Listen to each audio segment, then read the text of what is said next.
Hello student, आप लोगों का स्वागत है मेरा यूट्यूब चैनल ब्रिलियंट एकेडमी में। आज मैं फिर आप लोगों के लिए ज्योग्राफी से रिलेटेड क्वेश्चन लेकर के आया हूं। आज का हमारा टॉपिक है पृथ्वी की आंतरिक संरचना।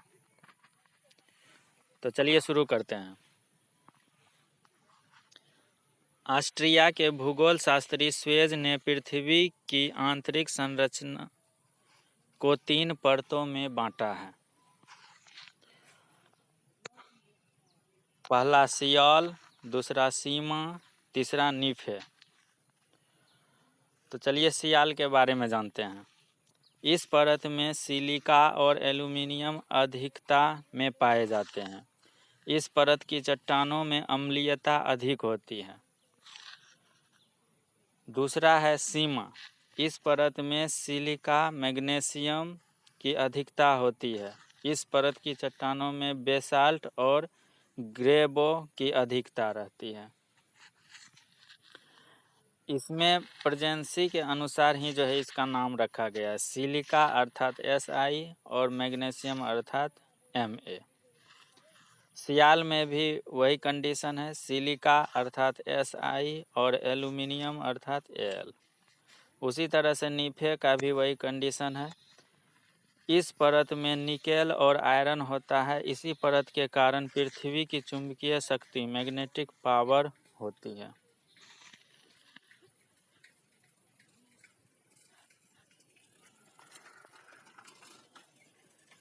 नीफे में निकेल का मतलब Ni और आयरन का मतलब Fe, अर्थात उसके प्रेजेंसी के अनुसार इसका जो है नाम रखा गया है। आधुनिक भूगर्भ शास्त्रियों ने पृथ्वी की आंतरिक संरचना को 3 परतों में विभाजित किया है। भूपर्पटी अर्थात क्रस्ट, आवरण अर्थात मेंटल और क्रोड अर्थात कोर। अब भूपर्पटी अर्थात क्रस्ट के बारे में जानेंगे। पृथ्वी के ऊपरी भाग को भूपर्पटी कहते हैं। यह बहुत भंगुर ब्रिटल भाग है जिसमें शीघ्र टूटे जाने की प्रवृत्ति देखी जाती है।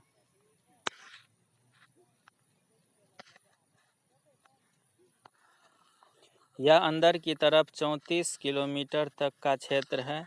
यह बेसाल्ट चट्टानों से बना है। इसके 2 भाग हैं, सियाल और सीमा। सियाल क्षेत्र सिलिकॉन और एल्यूमिनियम से बना है। सीमा क्षेत्र सिलिकॉन और मैग्नीशियम से बना है।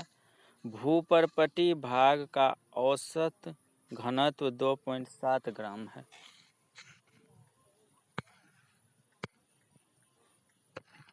यह पृथ्वी के कुल आयतन का 0.5% भाग घेरे हुए है। इस परत को लिथोस्फीयर भी कहा जाता है।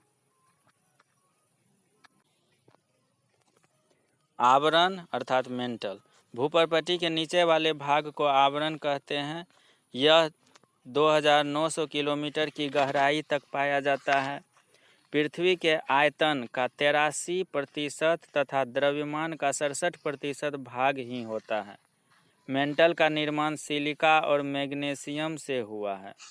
मेंटल के ऊपरी भाग को दुर्बलता मंडल एस्थेनोस्फेयर कहा जाता है।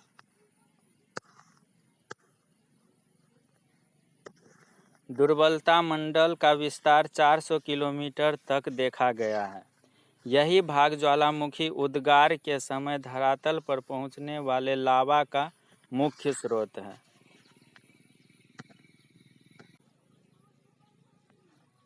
मेंटल का घनत्व 3.4 ग्राम प्रति घन सेंटीमीटर से अधिक होता है। निचला मेंटल ठोस अवस्था में होता है। इस परत को पायरोस्फीयर भी कहा जाता है।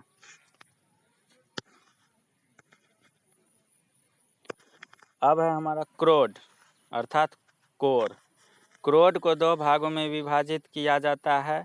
वह बाह्य क्रोड आउटर कोर और आंतरिक क्रोड इनर कोर।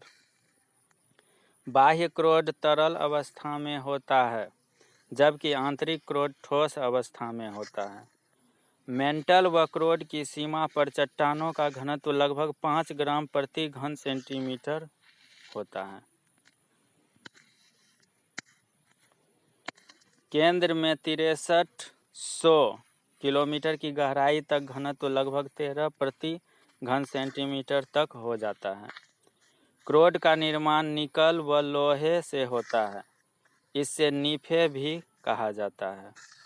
इस परत को बैरिस्फीयर भी कहा जाता है। अब है गुरुत्वाकर्षण। पृथ्वी के धरातल पर भी विभिन्न अक्षांशों पर गुरुत्वाकर्षण बल एक समान नहीं होता है।